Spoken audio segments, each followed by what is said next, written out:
Who said that? Hi. Hello. As always, we start with a quote. Mm-hmm. What do we have today is, if people understood the connection between intimacy and spirit, there would be a different approach to how they deal with the whole idea of relationships.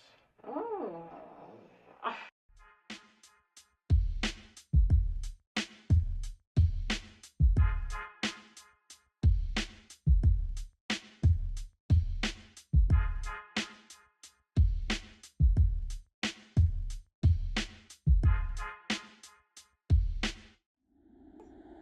We're back with another episode of Pie Talk.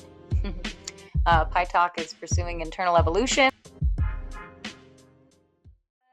Nice to see you again. Welcome back to the bakery. Pie Talk. That just made me think of, do you remember when we had like a bakery behind us? It's come a long way. We've been doing this a long time. Actually, you and I have been collaborating for as long as it takes to grow a baby. It's been about 9 months, which is pretty wild when you think about it. Like, that's a really long time for development to happen. And where we were before is very different now, and it's pretty cool to see how it's all evolved. It's done some really cool, magical things. Who are you, by the way? Do you want an intro? Yeah, I was just thinking about the embryo stage of our podcast. Yeah. Right. It was totally a brand new. Still authentic, but we didn't know No. some technical things. I was working through being self-taught and Yeah. the whole podcasting. I remember the first time you used the app Mm-hmm. to like make the video, and you were like, doing it, not really, just jumping head first, for sure. Yeah, on day one, because I started with, day one. I was using actually iMovie. Right. And then good old shout out to Gutta Kane, the Gutta Main from the Serving It Raw podcast, actually showed me the app that I currently use. Mm-hmm. And you know what they say, the old adage, if it ain't broke, don't fix it. So, it's your boy, Coach B. Y'all know me. Yeah. And I am here with Priscilla Z. Yeah. Thanks for joining us, everybody. As you know, this is Pi Talk. That is P-I-E Talk, pursuing internal evolution. And one of my favorite things to do is say, yeah, I have a podcast, and it's called Pi Talk. And everyone goes, well, what does that mean? And then we say, pursuing internal evolution, they go, oh, that's cool. And I'm like, no, it really is. It's something that we all do. We all are on the pursuit of our internal evolution. But kind of what we've dedicated our time and energy to is focusing on doing it with intentions and kind of being aware to how you develop and grow internally, and then how your internal growth starts to change a lot of the things externally in your environment and in your experience here on Earth. So anyways, it's a lot of fun to be on the pursuit of internal evolution. And I know that in my past 9 months of this experience, I have freaking evolved. Holy crap.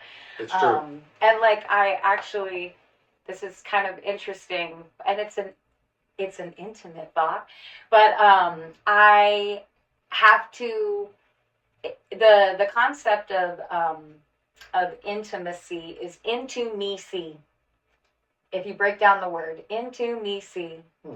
And so intimacy is a way of looking inside of yourself. And that's that internal evolution, the internal evolve. And right now I'm dealing with something in my personal life where I have to face some people that are just not they're actually a cup of tea. They are the hottest boiling tea out there. And I don't like drinking it. It's not my thing. So I have this last week been looking at myself, being really introspective on where do I want to place my energy, and how do I want to handle a situation, and what do I not want to say? What do I not want to participate in? Because what am I about now? Where is my life at today? And my life today is extremely different than it was 9 months ago. 9 months ago. It's pretty wild, and it's cool to see. It's cool to self-reflect and to kind of be proud of who I am right now. I'm really proud of who I am. I am too. What do you got going on? Big wins? Also, I want to give a big shout out to all of you that have followed the journey from day one. So when we stepped out of the 1 day phase into day one, twice. Shout out to all of you that have followed and support. And I'm sure if you're new to the page, thank you, welcome, like, subscribe, tell your friends. This is Pursue Internal Evolution. We are both anger management specialists. We are also certified peer support specialists out of Washington State. And we are also both recovery coaches, which is out of CCAR, Connecticut Community for Addiction and Recovery. So we also do a plethora of other things like support groups, parenting. I'm a parenting instructor. Priscilla hosts 2 support groups every single week. Really misses them. And we are really passionate about the pursuit of internal evolution, and it boils down to it can always start with a simple question. That simple question could be something like, how do you feel about what you're doing? Right. And if that answer is or not so good, then what steps can you take to do something that you will feel good about doing? Yeah. How do you feel about the current narrative around your identity? Are you happy with it? Are you do you not think about it? And why? And why? So, our podcast, our philosophy, our work is essentially focused on being intentional in not only your growth, but your resilience, your recovery, and the ability to navigate the various traumas that we have experienced in life, right? Navigating them with intention, another form of a blueprint. One of my favorite things. Right? And so, big shout out, huge shout out to all of you that continue to watch and gain something from what we have to share, because that's what it is. It's a gift. When I experience something that's inspiring, or I have an aha moment, and I'm able to capture that sometimes in real time on this podcast, because even though we upload the videos, it's recorded live.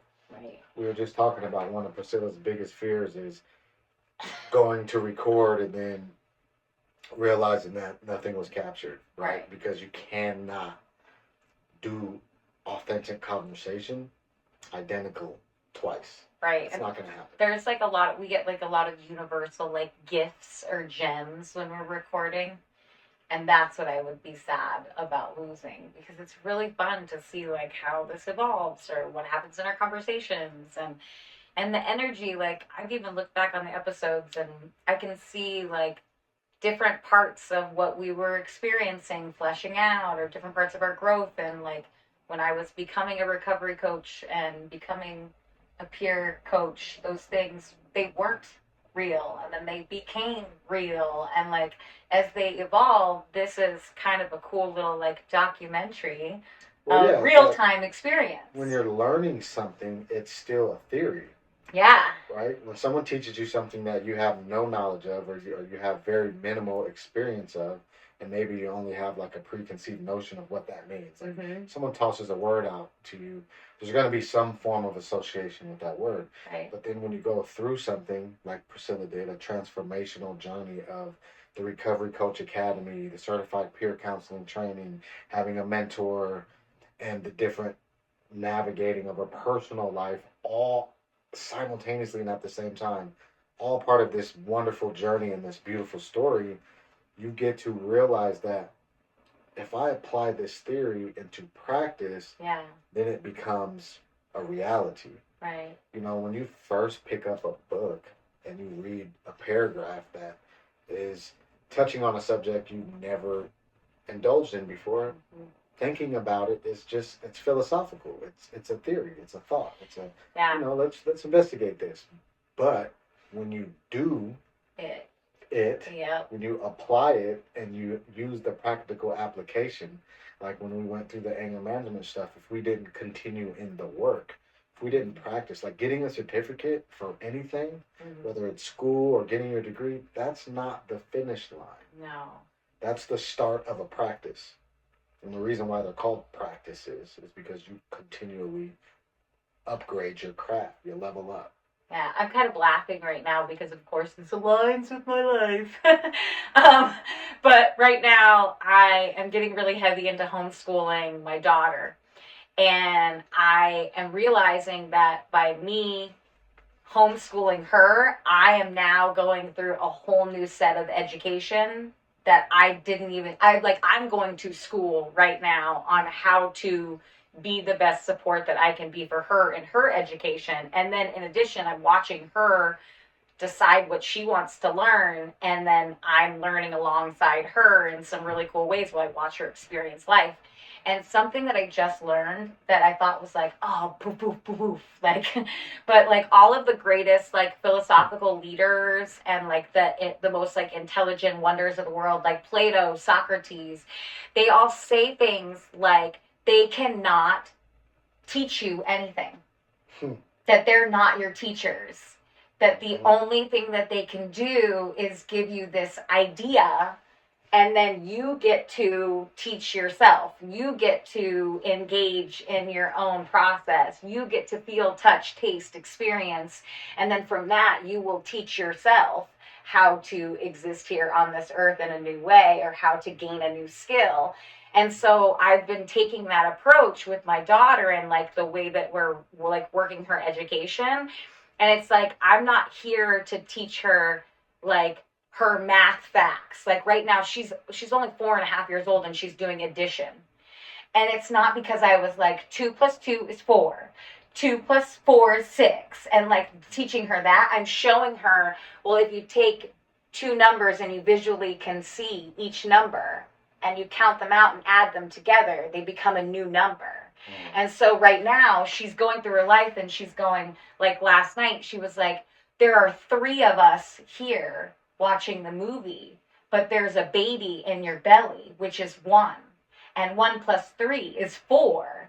So we have 4 people actually on the bed watching the movie right now. And I was like, that's true, dude. She's like, I did it. I did more addition. And I was like, you did. But it wasn't about teaching her like how to memorize. That's what I was gonna say, like, because I have my things. theory on the different levels of like intelligence, and it breaks down to me in simple terms of like, okay, if somebody's smart, and this is my opinion, this is my own philosophy and way that I process different levels, right? So if the smart person can memorize something long enough to take a test and pass that test. Yep. Right? And then the next level to me would be intelligence. Intelligence is retention. Yeah. The person that is intelligent can retain the information and maybe take that same test months removed from when the information was presented and get a same or similar score. Right. And potentially the application. Right? Practical application. Practical application. It's the biggest factor. Now, the wise person is able to remember the information, know the information, apply the information, and teach out the information. So when I think of like smart, intelligent, and wisdom, that's kind of how I break it down. Like, okay, if you're smart, that just means you're really good at memorizing things long enough. But if you're intelligent, intelligence is retention. Yep. How much of the information that you were smart about learning did you retain into your intelligence? Now you have that intellectual nourishment. And then are you able to convey that information in a way that somebody else could begin the process of learning it? That's when you become wise, when you're able to share the information in a way that someone else could receive that communication and also start to learn that. And be inspired by it. Yeah. Right. So show inspiration.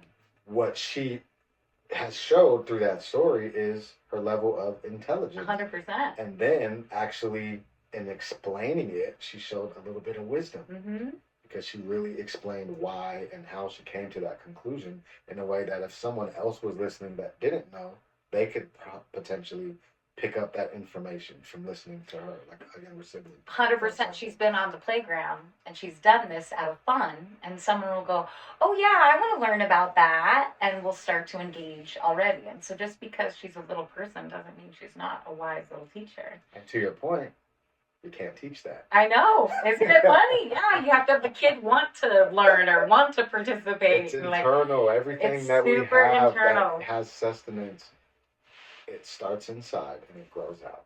Yeah, it's kind of a cool concept though too, like for me as a parent who's being a teacher, like it takes off a lot of pressure from like needing to think that I'm not the ownership of her intellectual journey.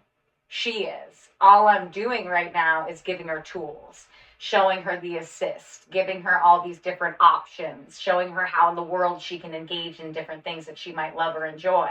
But she is the leader and the operator of her own intellectual journey. And like, it's really cool to watch. I mean, this last Saturday, it was freaking awesome. She was like, oh gosh, I just want to do some homeschool this morning. And I was like, good, it's Saturday. That's a great day to do homeschool. And then she went and did pages on her own, and she liked the gratification of how that felt for her, and she was super proud of herself. She was also proud that she did it on her own. I didn't tell her to do it.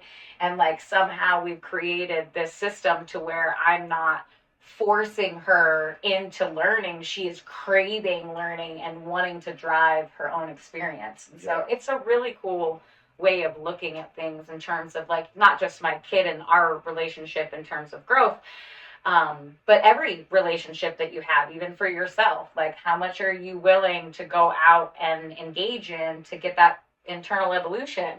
Like, what's your mission? Where you at? And are you feeling good every time you level up? Hell yeah. You know, it feels good to gain new knowledge. It feels good to engage. And no one can really teach you anything. We can't teach you how to do it. We can only spark and ignite. Think about the words we use to define people, right? So if someone that's older doesn't know certain things, there are people that would call them stupid. Yeah. Right? So a long time ago, I coined a term, intellectually malnourished. Love because if a child dies from lack of nourishment, it's because the person in charge of their nourishment didn't give them nourishment. Right. So your intellect is similar, right? If someone doesn't know a thing, it's probably because someone didn't give them that food for thought, right? So what you're providing her is enough intellectual nourishment to decide how she's going to grow in her intelligence and her wisdom and navigate that journey. Now, if you weren't giving her intellectual nourishment, then she wouldn't be as advanced because she wouldn't have been offered the opportunity to grow. That's what nourishment does. Nourishment gives things the ability to grow. Right. I put a lot of food on the table. And become robust, right? And become healthy. Sounds like a big win, but it is a big win. And on another side note, and I just want to tell everybody here, because I'm pretty sure that the show will air tonight, so you'll still have time to take advantage of it. But one thing that I work on that I'm really proud of right now in terms of like my big win is this process of growth with my child and educating her in this journey, like what it looks like, but also learning about my community and then utilizing my community as an asset. So there's something called the Stream Team, and this Monday, you can sign up for it. It's at the Boston Harbor Marina, and come to find out, the Boston Harbor Marina has a complete like reef that they have man-made underneath the harbor there. And it is the coolest place for anybody to scuba dive. And if you're re-engaging with scuba diving or you have scuba dived before, it is like the top place in our whole area to scuba dive. And anyways, the Stream Team goes out there and they send scuba divers in, and anyone can come to it. It's open for kids, adults, whatever. And they go down and they grab creatures and bring them up for the kids to touch and feel. And she like held a starfish and held a crab, and anyone could do it. And then they also took an underwater drone and put it under the water, and you got to see this whole, I mean, like Finding Nemo status, gorgeous reef underneath Boston Harbor, and I didn't even know about it. So anyways, that's an opportunity that happens this Monday, in case you're watching this now, and you can make that something that you can do for your family. But there are so many cool opportunities to learn in our town. Yeah. So use them. And they're free. I'm a cheapskate. I'm such a cheapskate, so they're super free. Right? So big win for me would be like there's a lot going on. Yeah, there's a lot of things going on.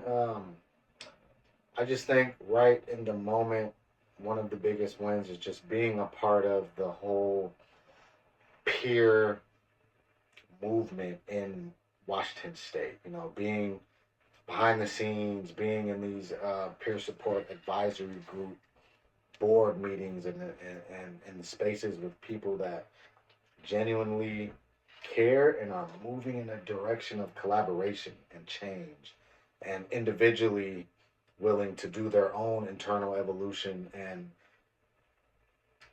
when you add all that together, it's hard to really put into words. I can't do it right this second, but it's a wonderful experience. It's a completely different feeling of community than I've been in the past.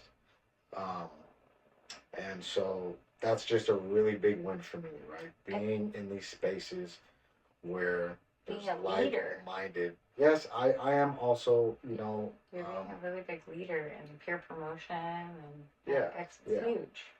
And I'm in spaces with a lot of other phenomenal people and leaders. It's like, it's a really cool experience, and it's humbling, and it's very rewarding above all else.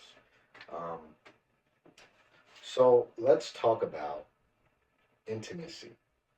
That is the topic of our almost season finale episode. So next episode, the big 25, one away, will be our season finale. We might go live when we do it. We might not. Yeah. We don't know yet because we don't script anything on Pie Talk.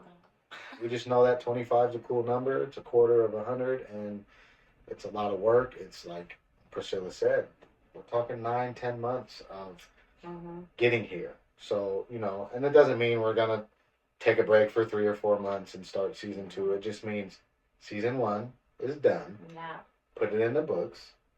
And season 2 will be following shortly with maybe a new look. Yeah. New banner, potentially. We'll see. New decorations, you know, stuff like that. So the concept of self-intimacy is foundational for developing healthy relationships, especially with others, but including and not limited to yourself, romantic partners, and even your children. Self-intimacy involves a deep awareness and acceptance of your own emotions, thoughts, and needs. Right? It's about engaging with all aspects of yourself. It's a whole both the parts you love, and I love this part about, you know, some of this research I did. Some of the parts you might struggle with about yourself. So the internal connection helps you understand and communicate with your own needs more. You know, being in the know about what you need, what makes you tick, what motivates you to get up every day, what motivates you to do the things that you're doing, and adversely, what discourages you from doing the things you want to do, right? So this is about being more to yourself. Right. Being intentional about growing that internal relationship with yourself so that your self-talk is more of like uplifting and that introspectional kind of talk that you were talking about. Into me, see. Into me, I see. Yes, right? Into me, I see. It's really right there. Words are right there. It's really a necessary superpower to start growing in yourself. And it's also, the truth of it is, so when it's into me, see. So like if I am not willing to be introspective, if I'm not willing to see inside myself and touch and feel all these different parts, and like you just said, it's the good and the bad. It's the whole picture. It's everything that you have going on within your whole like experience and your growth.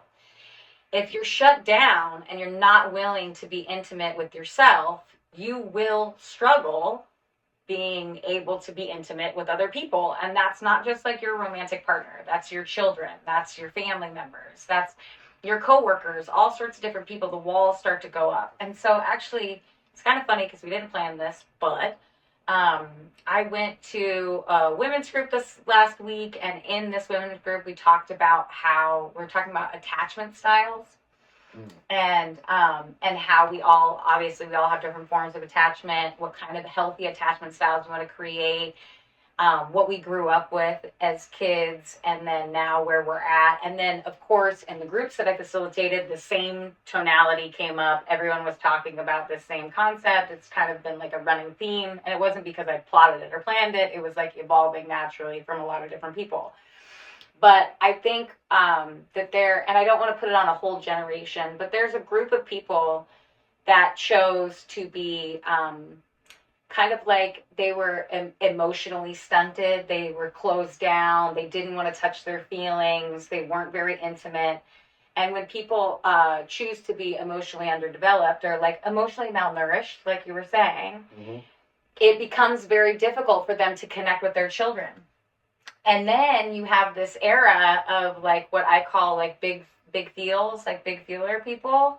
And these big feeler people come about, this generation of big feels. We've got all sorts of new resources. We're working on peer connection, communication, talking openly, finding respect for all different walks of life and really becoming like unified in our community.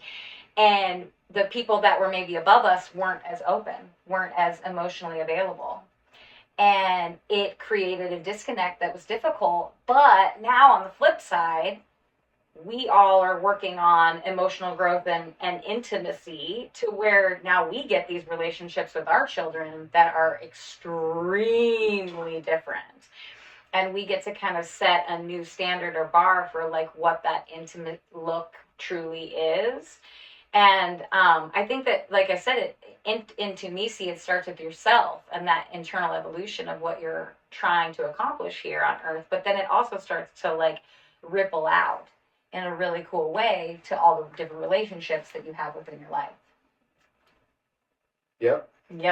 I know. No, it's like, sometimes you're just enlightening me to things I wasn't thinking about before, which is great because, to be intimate is to agree that we are in a space, when you talk about the era, we're in the era of like people are wanting to and pursuing healing from 100% past whatever. Everyone's on it. Past trauma, past systemic, past generational traumas, whatever it is that happened that caused you to feel negative. And again, I always say, the word negative is a mathematical takeaway. Yeah. Right? So when you're feeling negative, you're not feeling positive. You're not feeling like you're a contribution to yourself or your external reality, right?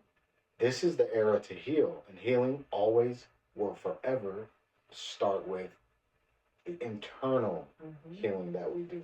Being intimate is important because when you're intimate with yourself, you learn how to be honest with yourself. You learn that the authenticity that you seek in others must first be found inside yourself. The only way you can find your true self and be comfortable in your own skin is with, again, one of my concepts, AC.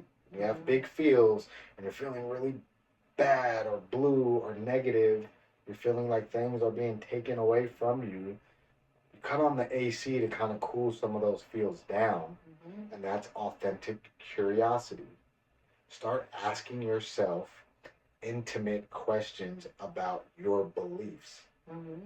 When someone says a thing and activates, some people use the word trigger, a certain response. It's a reaction, right?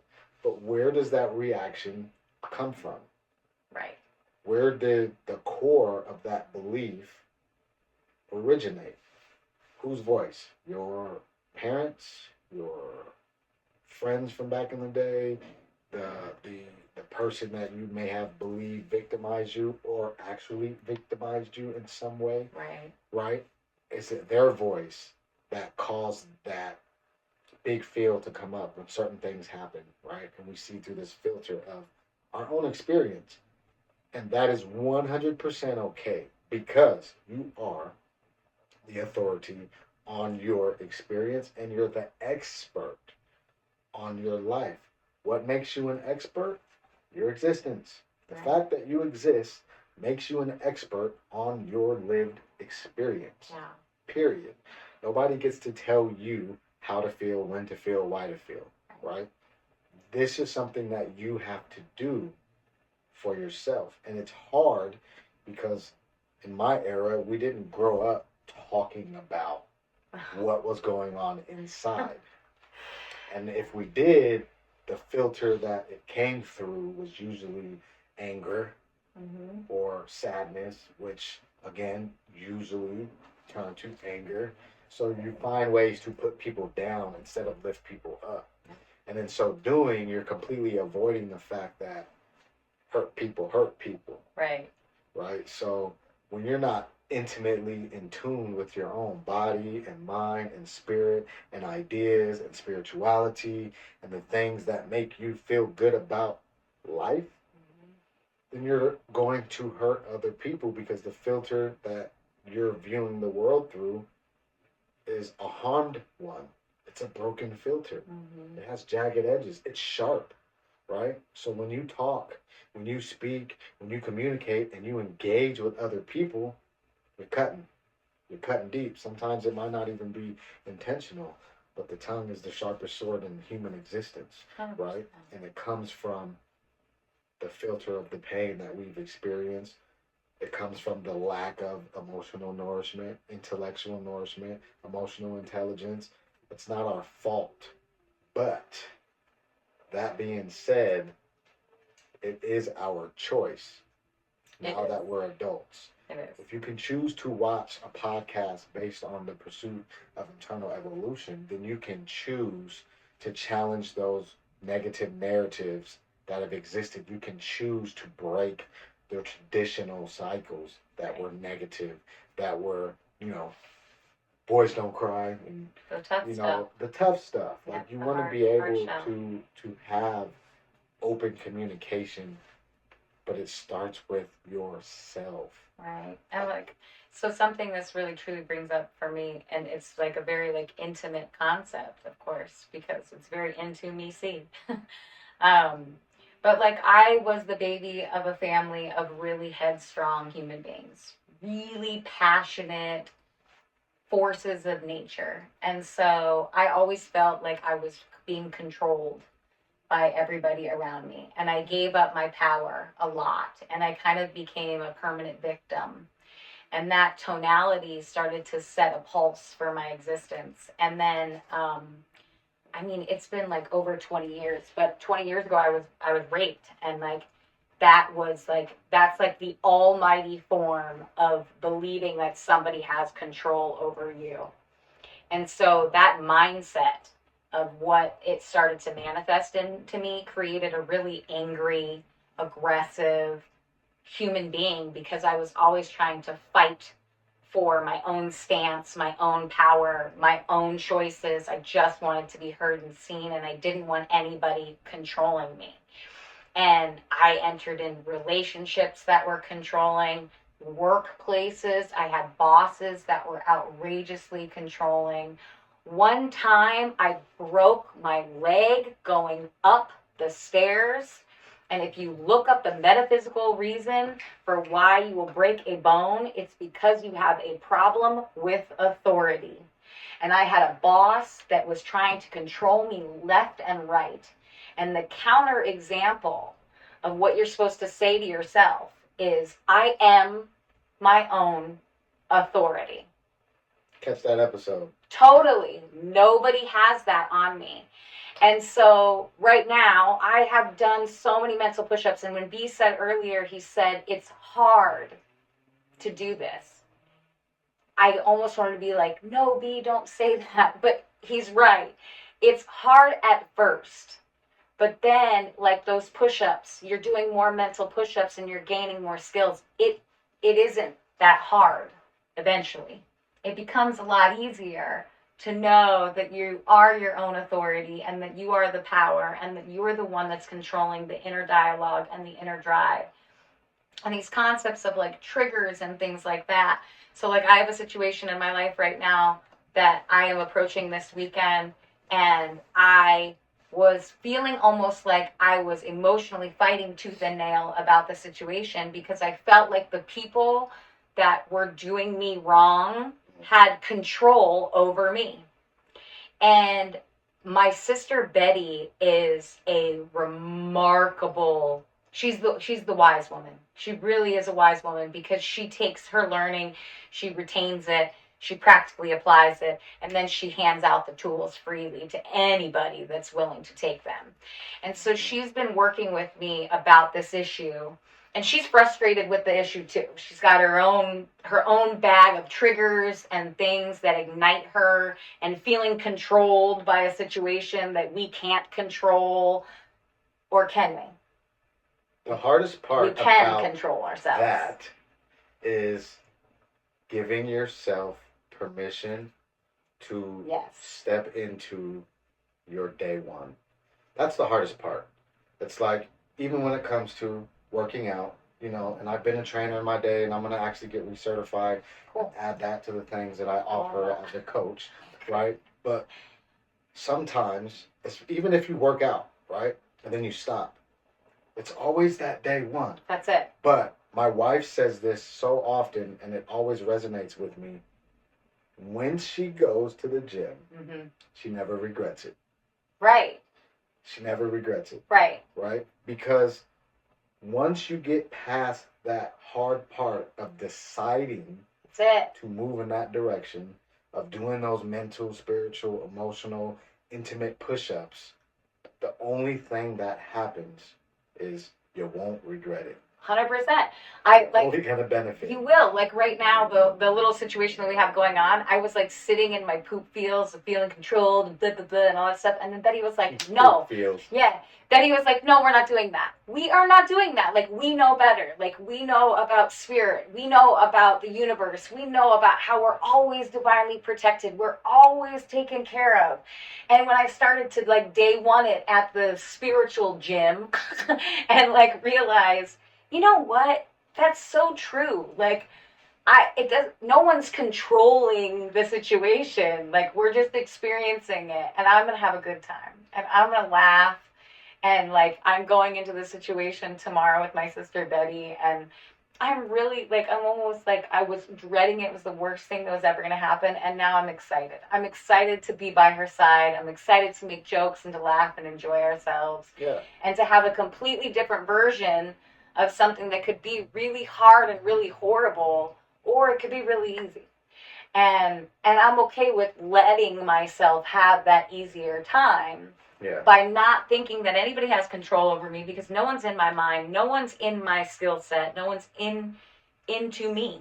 Like, I'm not letting anybody in. Think about this, and you watching. Ask yourself this. What do you have to lose by believing in yourself? Right. What do you have to lose by believing in the fact that your very thoughts are directly connected to the manifestation of your current circumstances, and the ability to change your life exist, starting with your belief? Can you believe that you are capable of manifesting better outcomes? Can you? Absolutely. And if you can't, what loss is there if you try to believe it? Right. Right? Could you take the risk? What is there to lose if you're already in a situation that you feel is not ideal?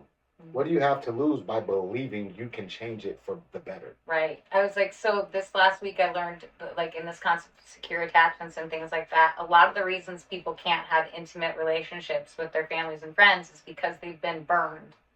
They've had neglect in their past. Poverty can make it difficult for you to positively attach. There's a million different reasons. Watching abuse, being abused, trauma, essentially. Any form of trauma that hits your table can cause you to shut down, no longer want to be intimate with yourself, and no longer allow any intimacy to come forth towards you in your relationships. Now, you've already experienced the trauma. You've already lived the life and the story. Why do you have to continue to punish yourself in that experience over and over and over again?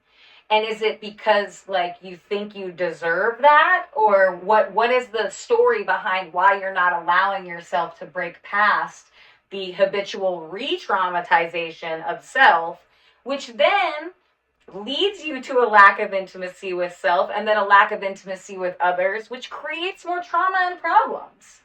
So it's like, are you worth the risk of letting it go and maybe moving forward and allowing yourself to enjoy life or to be present? Or and again, it's just a day one situation. It doesn't take too much of a leap. It just I'm over takes here. one day. I'm over here in my giggles and smiles because I was just having this conversation with my wife about, when you hold on to something that happened years, months, or weeks ago, you're choosing. It's literally a choice. Like you can acknowledge that something happened, but you can also choose to let it affect your current narrative or not. It can control it. And deciding that, you know what, I do have the power. Like the end of our philosophy, the end of our blueprint agreements, it's highlighted in a different color, and it means the most to me than all the other words. Is we are what we agree to. When we agree that we have bad luck, bad things happen because we attract these things. Bad luck. When we agree that our current situation is unbelievably impossible to get out of, then you won't take steps to fix it. This is a concept called learned helplessness. Right. Right? And someone had just sent me a video too. I think it was TikTok or Facebook, and it was about, so the teacher on the left side of this class, and there was the right side. So she gave them 3 words to move the words around. Right? This side got 3 words, and this side got 3 words. So the left side, and this is just me paraphrasing it and making it short to make this point. So the right side, the first 2 words were very easy. It was like bat, and they changed it to tab. And then the next one was like something else similar. And then the third word on both sides was exactly the same. Now she asked the class to raise their hands as soon as they finished the third word. Now the left side, she had given the first 2 words were unsolvable. And so she had, in this video, she was basically explaining to them that in less than 5 minutes, she induced the concept of learned helplessness. Because by the time they got to the third word, which both sides of the class had the exact same, as a mammogram or I think anagram, where you switch the words around and it makes another word, or switch the letters around and it makes another one. And so, and she asked the student, have they heard that? And what does that mean? And it's basically like when you've been taught to give up, like when things have gone wrong, that too many times that eventually you just assume it's always going to go wrong. That is learned helplessness, and that applies to intimacy, that applies to relationships. You are only a result of what you hold on to and believe from your last relationship, what you bring with you from your childhood that you haven't navigated to a positive place. When you decide and agree that you are the authority on your narrative, your relationships, when you can have a relationship with a narcissistic person and then go into another relationship, whether there's a gap in between or not, and not hold that person, the new person, accountable for any of the actions of the narcissistic relationship, then you're able to move in such a better place. But we aren't taught how to do that growing up. Right. we are taught to treat things exclusively based on our experience with similar things that we went through in the past. Right? So if you've only had two relationships and you get into a third one, whatever similarities those first two had, you're already taking into the next relationship. Whether this person is the complete opposite, the same, not the same, or whatever, it doesn't matter. They've already been given certain things about them, and you're already looking at this person through the filter of what these last two people did in your relationship. And obviously it was negative, or you would still be in a relationship with one of them, right? So if you're navigating relationships, obviously they weren't perfect, they didn't work out. Mm-hmm. So you're taking all the negative from these past relationships and you're bringing them into the new ones, and it just compounds on top of each other. At some point, you have to agree to stop, look inside, remove all the garbage, remove all the things that you're holding on to, because logically and factually, if you went through a survey with your newest partner and you actually realize a lot of the things that you think about them are through the filter or some form of comparison from the other people. It's a you thing again. It's 100% always a you thing. So like whenever there's a conflict that I have in a relationship, I always look at it and I think, because you can take everything personal that another person in the relationship does, but you have to remember it's a them thing. It's their experience, it's their reactivity, it's their trauma. And then you have your own set of responses that are a you thing. And sometimes you do things and you unintentionally hurt somebody that you're in a relationship with because you're just basing yourself off your same core set. I hate to bring the dude up, but Freud and all of those sorts of things kind of comes to mind because our first base relationships are that with our parents. And so, like, let's just say you have a parent that is critical of you or a parent that abandons you or these sorts of things. Your core baseline is when I get close to someone, they blank. They abandon me. They hurt me. They whatever me. You can develop that too good to be true right. complex. So then when you're trying to be intimate with somebody in your life, you think, well, I'm not going to get too close to them because if I let them see into me, they will hurt me. They will leave me. They will whatever me. Well, that is a controlling mindset that we were taught habitually as children, and then we kept going forward and we kind of made it our pulse, but it's not necessarily your truth.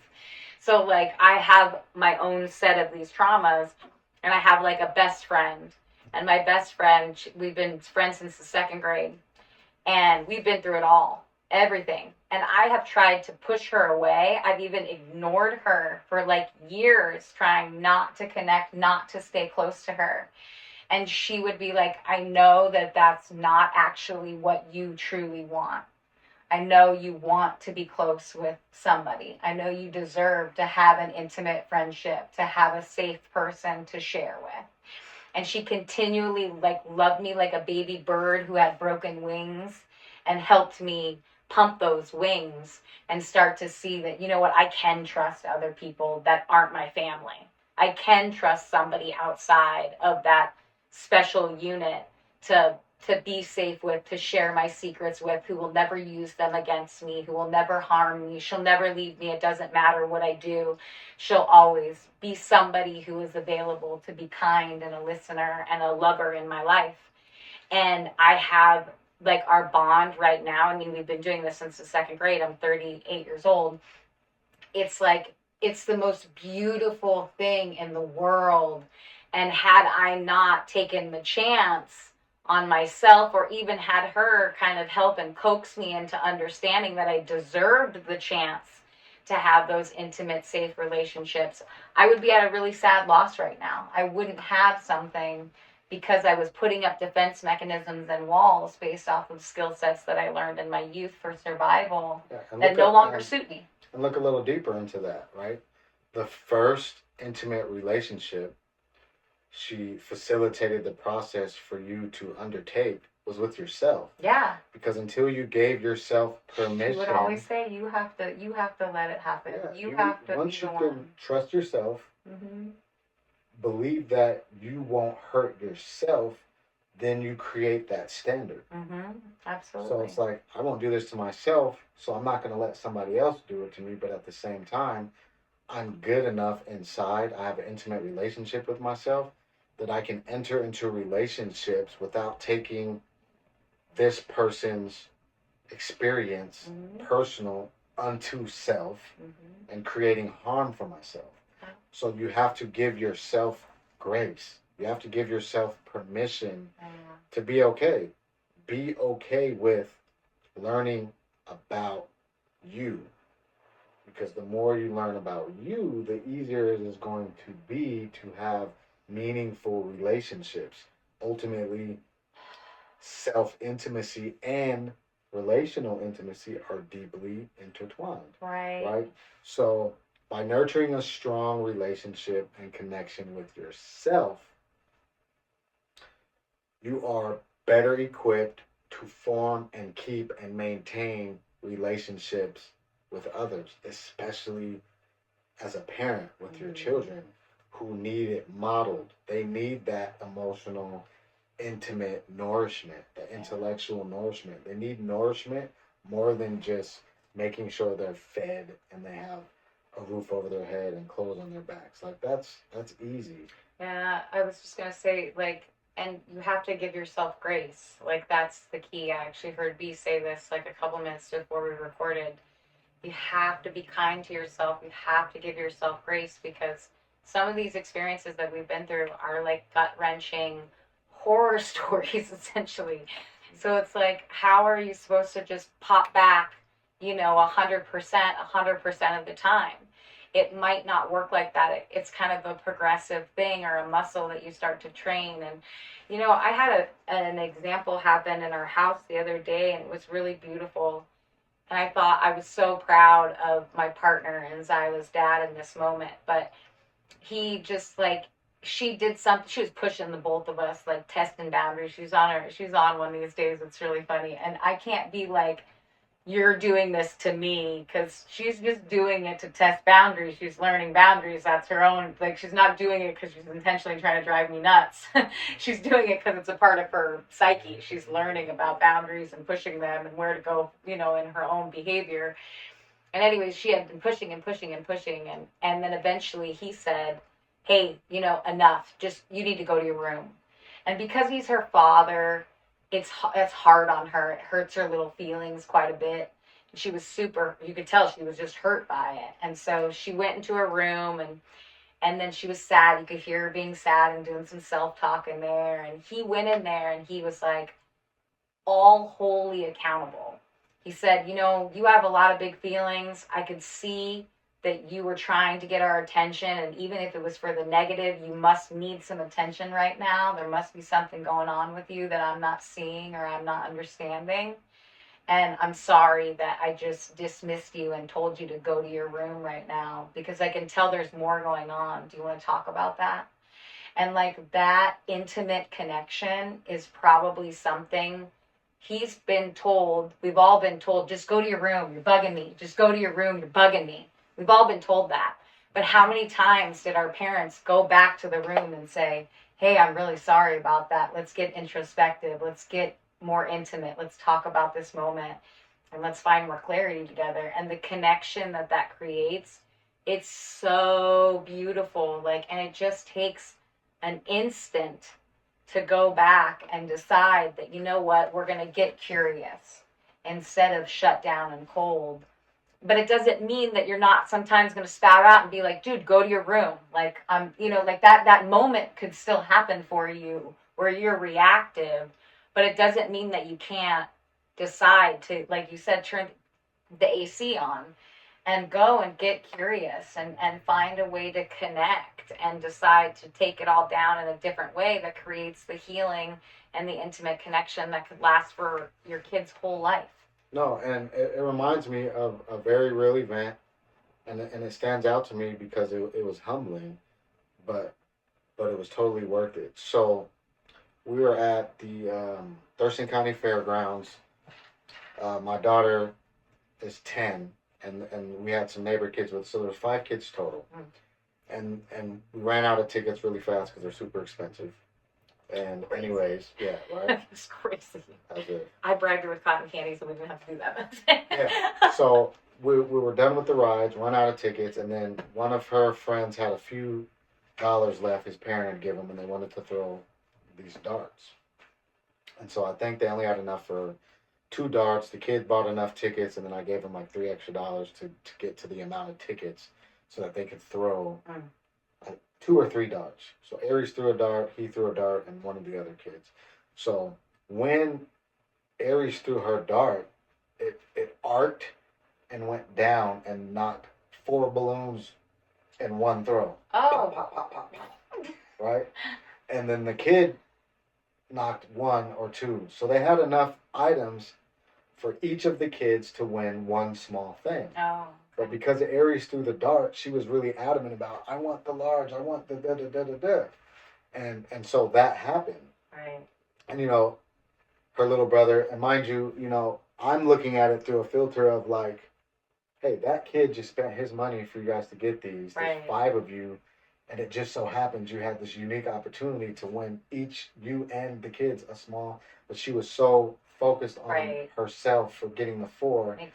And instead of honoring that, because through her filter, she was like, look what I did. I got 4. I want my recognition, my big item for what I did. Right. I made her feel bad for walking away without getting the 5. Right. Because when the guy made the offer, in my head, I'm like, that's it. That's exactly what you should do. Right. Everybody get a thing. Yeah. And it was great. And the night, and we got to walking towards the animals. It was going to close. And she had her head down, even though she's holding this thing. And I was just like, man, I just ruined like her experience. Her big win. Yeah. And I pulled her and I said, you know what? You get to be you. Like, that's what I would do. And you're you. Right. So sorry that came out that way. And she was like, you kind of yelled at me. And I was like, well, I didn't yell, but I hear you. At the end of the day, you deserve to operate how you want to operate. Like, that's you. That's not me. Like, I believed that that's what should happen, but I'm not Aries. Right. Right? You're Aries, and that's okay. And that was pretty damn cool that you threw a dart and got 4 balloons. Right? And that reparation that we had talked about, with it stands out when you're saying what you're saying, because it really did affect her to be essentially led to a bad feeling about something that she was super excited and felt good about. And again, I was imposing that on her. And you're doing your best. The other kids weren't saying, like, they weren't arguing for, yeah, we should all get a thing.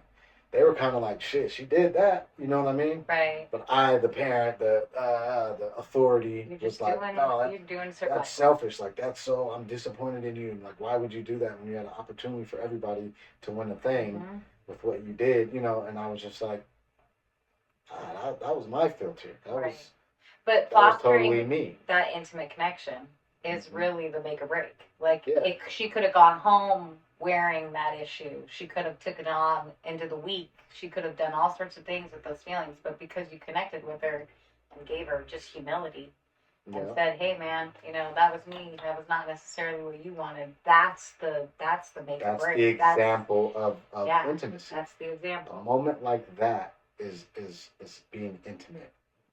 Is the humility, the reparation, the consideration, the empathy of like being able to put yourself in a child's shoes, even though you're like in the moment when I first was saying what I was saying, I felt righteous in that decision. Yeah. I was ready to stand on that at her little heart being the expense. Right. At her experience of doing something that's rare, that's cool, that should be celebrated.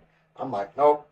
Everybody should be equally rewarded for what But this is kind of cool too, because it shows that like 2 things can be right at the same time. Absolutely. And so like your intention as a father was like, be a good example, be fair, treat the other kid. He spent his dollars on it, like logically this is the way. And you're like even maybe thinking it's a teaching moment. But then you looked into her And you were like, wait a minute, what was she seeing from her eyes? What was she seeing from her accomplishment? And that intimacy, again, is what I think fostered the connection, which then creates the healing. And it's a beautiful thing to do. It's not like by the end of his story, we're like, oh, you're a bad guy. I'm like, no, that's phenomenal. That's amazing that you did that for yourself, for her, for everything. Like, it's a good point of growth. And it's okay to get intimate like this about the tough stuff. That's, I think, why we're here on earth, is to kind of, I always say, like when we're in the grocery store and I bump into somebody, or they bump into me or whatever, and they're like, oh my God, I'm so sorry, And I'm always like, it's okay. Like, I think we're all in like a big musical and nobody practiced the choreography. And so we're all just doing our best, like dancing around, doing the moves, getting to where we got to go next. So the show has to keep going on. Yeah. And sometimes we bump into each other on accident. That happens, but it doesn't, it's think intentional. about the weight that we put on the negative, right? When you hear like the 90-10. Yeah. You could be 90% super dope at something, but that 10% negative feedback is what you focus on. Mm-hmm. So had I not done that, you think of that would have been a lasting negative effect versus she might forget that I made the apology, but she went right into having a good night because of it. Yeah. So you get less long-lasting credit or accolades for doing the right thing. But on the other end, had I just stood on it and been like, and looked at her, seen her sad, then just been like, it is what it is. I'm just standing on it. I'm not gonna. Right. I don't care. Right? It would have lasted way longer. Mm-hmm. Could have turned into even the next morning. Could have ruined the rest of her night. All the different things. But fixing it in the moment, it's like, the true hero gets no recognition. Yeah. And I don't mean to say that I'm a hero in that moment. Right. Because I caused the thing. Yep. In the first place. Yep. Right. But what I mean is, like, when you do something right that has long positive effects that you can't see right away. Yeah.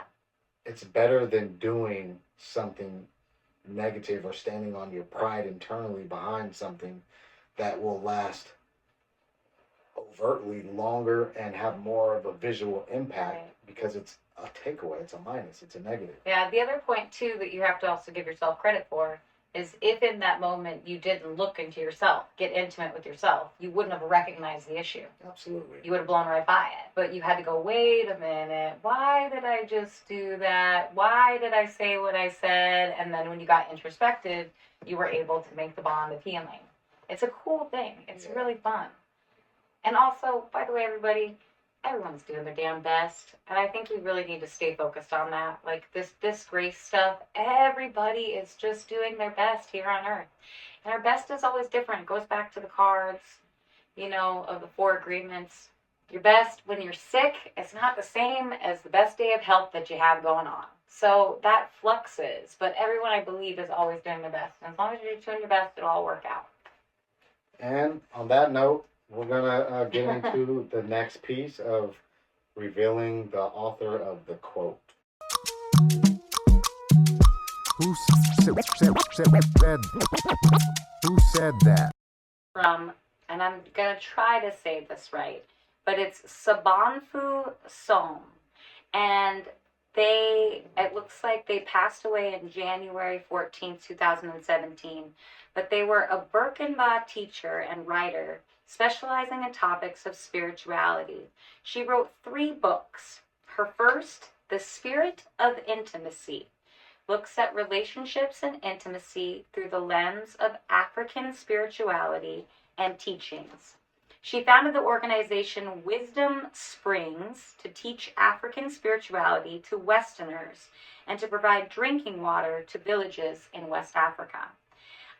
This author, speaker, and activist is quite an astonishing woman, and it was difficult to actually find small quotes.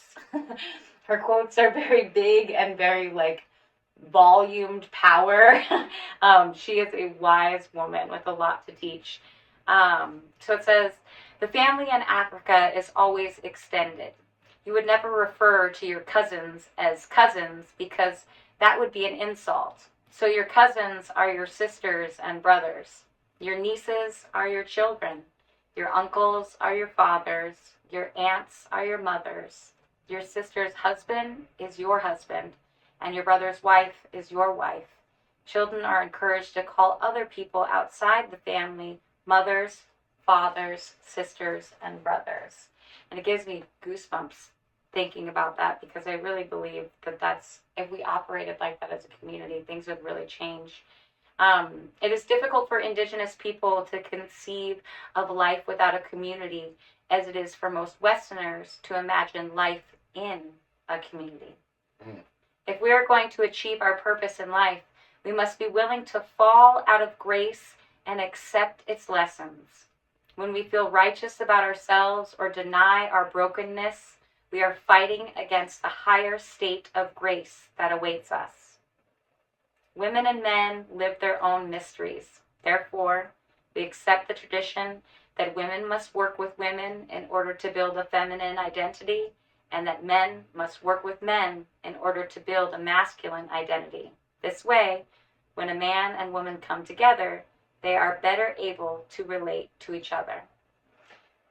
Pretty beautiful stuff. Oh, yeah. Remarkable. Oh, yeah. And I found it interesting that I was always picking men for who said that, and then this beautiful woman came up today, so I'm going to investigate her more, and I want to read her book, because come on, sounds perfect. Come on. Sounds Right? freaking perfect. So, shout out to some philanthropy happening. Yeah, please share. All of the many backpack drives that are going on, there's an abundance of them, but I also happen to be the founding director of Pursue It If You Want It, and we support justice-impacted families, namely the kids with incarcerated parents, uncles, aunties, people that were their caretakers that are no longer here because they're off paying the debt to society for a mistake they made. And so the beneficiaries of our efforts are the kids that are out here, lacking one or more parents due to an incarceration. Yeah. And so we have recently accumulated over 20 backpacks already. Awesome. Got them filled, probably doing deliveries this weekend before I head off to another big event, Peer Pathways. Huge. Yeah. Shout out to the people who put on Peer Pathways, JCS and Rainbow Makers. And everyone that's going to be in attendance. It's my first time. I didn't get to go last year because I had an ankle monitoring on, and so big deal. Yeah, it's been an honor to be a part of this community, as I said earlier. Mm-hmm. So with that being said, shout out Pursue It If You Want It. You can find us on Facebook or pursueitifyouwantit.org. There is an active GoFundMe. Or you can email me directly at pursueit365@gmail.com if you want to make some type of donation. We're not just doing school supplies, so we're doing hygiene items, clothes, food, just anything to remove some of the stress in these very hard times in our communities, especially for these, our next generations it's our future. I was just going to say on a side note, when you think about, families that are justice impacted, everybody's already have a lot of hardships on their plate, and those that are lacking in situations of financial or economical lows. Now, just imagine you don't have your parent, and for some of the reasons that a lot of these kids and families don't have the other person in the home, it creates a deeper level of need and a very specific type of need, and it's bigger than just a backpack. So consider that when you think about donating. All that. 4 agreements. Yeah. So, the 4 agreements are be impeccable with your word, don't make assumptions, don't take anything personally, and always do your best. And so we read from these cards, one of each of the agreement. And without further ado, the first one I have is don't make assumptions. Assume nothing. In any kind of relationship, we can make the assumption that others know what we think. And we don't have to say what we want. We assume they are going to do what we want because they know us so well. If they don't do what we want, we feel hurt and think, how could you do that? You should know. Sounds like you need to get intimate with one another. Be impeccable with your word. Seek to know the truth. When you hear an opinion and believe it, you make an agreement and it becomes part of your belief system. The only thing that can break this agreement is to make a new one based on truth. Only the truth has the power to set you free. So remember, they Sounds like intimacy. are what you agree to when it comes to, your intimate thoughts. Dun, da, da, da. This is why I make sure we're recording. Yeah. All right. It's too good. Don't take anything personally. Refuse to eat emotional poison. So we talked about emotional nourishment, right? You can also eat emotional poison. Taking things personally makes you prey for predators. They can hook your attention with one little opinion and feed you whatever poison they want. Refuse to eat the poison. I love that. Hold on, let me write that down. My next card is always do your best. Take action on your ideas. Doing your best means to take action. You can have many great ideas in your head, but without action upon an idea, there will be no manifestation, no results, and no reward. So remember, you're worth a little action and all of the awesome thoughts that you have.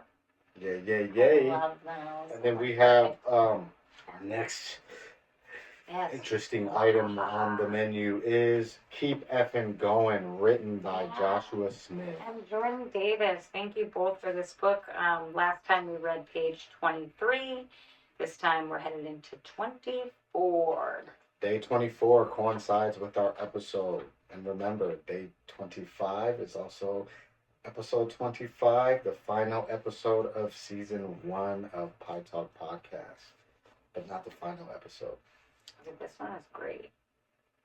Well, then you may go ahead. Okay, Start perfect. it out. So, and I wonder, I don't know if we can somehow post this up for everyone to read, or you could just buy the book so that you can see how awesome it is in person.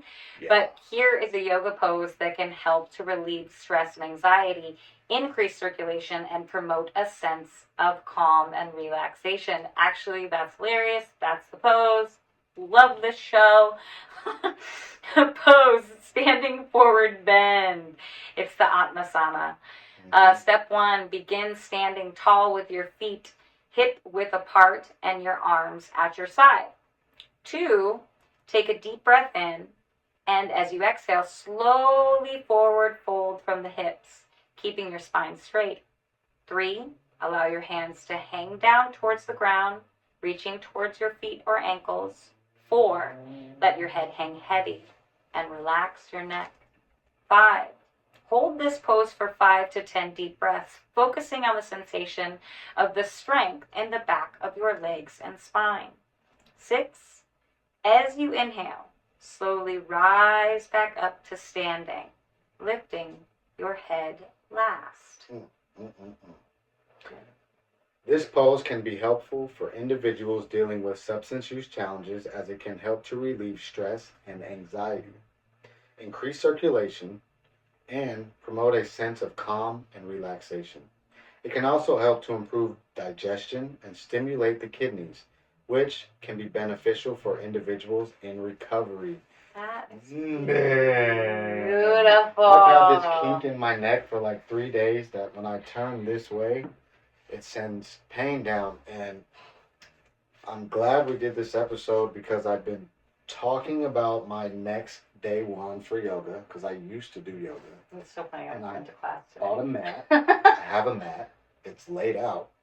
And so, yeah, I'm over it. I'm starting my day 1 as soon as I get back to my mat. That's hilarious because I looked up the class today. It's at 10:30. I almost went to it. Chick's name's Alyssa. I was super excited. I didn't go because I was doing that I'm not going to go thing. And with the Lacey's thought on my mind, I know I will not regret this. So I'll join you. Not regret it. Okay, last, a couple different things. Actually, we have the daily challenge cards.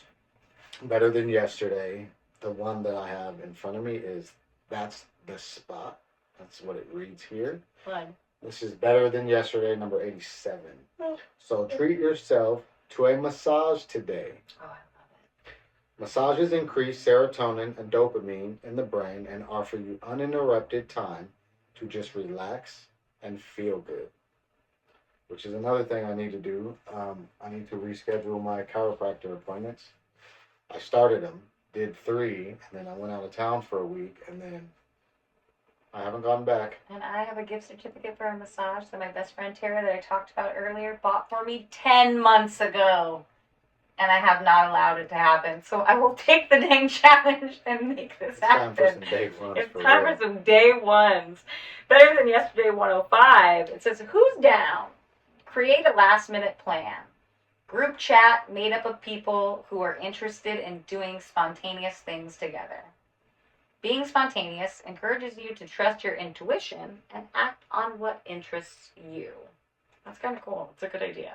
It is cool. Especially as the summer is ending, to still have a who's down for last minute plans kind of thing. That's a great idea, because you want to keep the community rolling. And we do a lot of stuff like that during the summer, but as we switch off in the fall, this might be really great. Speaking of last minute plans, nice segue into the bucket list wish list.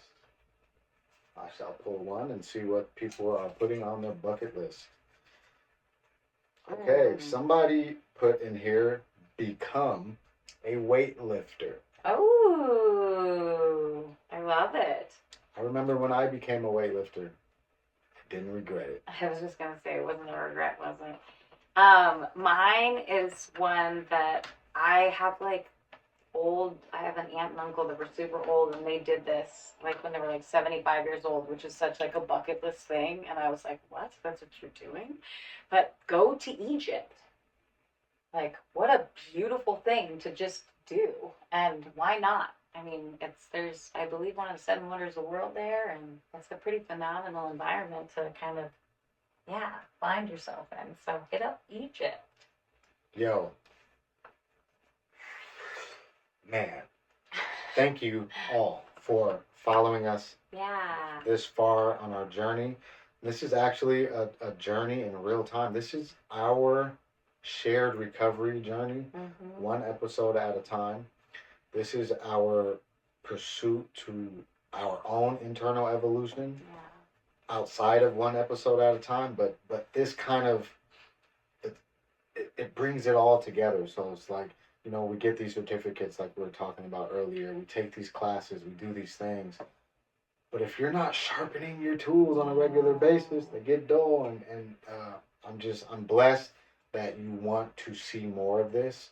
And I'm honored to be able to do it. And honestly, it's pretty selfish because it feels pretty damn good every time we get to do an episode. And the benefits, whenever I leave here, there's times when I have, I wouldn't say arguments, but maybe disagreements with my wife. Sometimes right before an episode, and then I do an episode, and that stuff's on my mind, and then I come out of it, and it's clarity. Day one, clarity. My bad. Yep. Ready to just go into moving forward, And I've even left the episode, gotten into something in my life, and then been like, did you watch the episode today? Because there's some clues going down that are really fun. The universe is always at play. I do want to thank everybody for actually taking a chance to yourself and to us by being intimate. That's what you guys did today. You guys got to see into us and some of the things that we're experiencing and feeling, and our truths, the things that we, hold dear to our own version of life. But also, I hope that you all get introspective as well and get intimate with yourself, get intimate with those around you, and kind of challenge yourself a little bit to see how much digger you can deep into pursuing your internal evolution. Hey, and if you're interested in more of me or Priscilla, you can follow my public figure Facebook page. Yeah. I do morning motivational things, and I share my life, I share my story. You can actually follow along with what I do on a regular basis. You can subscribe for $1.99 a month on my Facebook page. It's actually in the YouTube channel. There's a link there. Cool. So if that's something you're interested in, it's there, it's available, and it's also a really cool way to support us. Right? Yeah. We do this out of our own pockets. Yeah.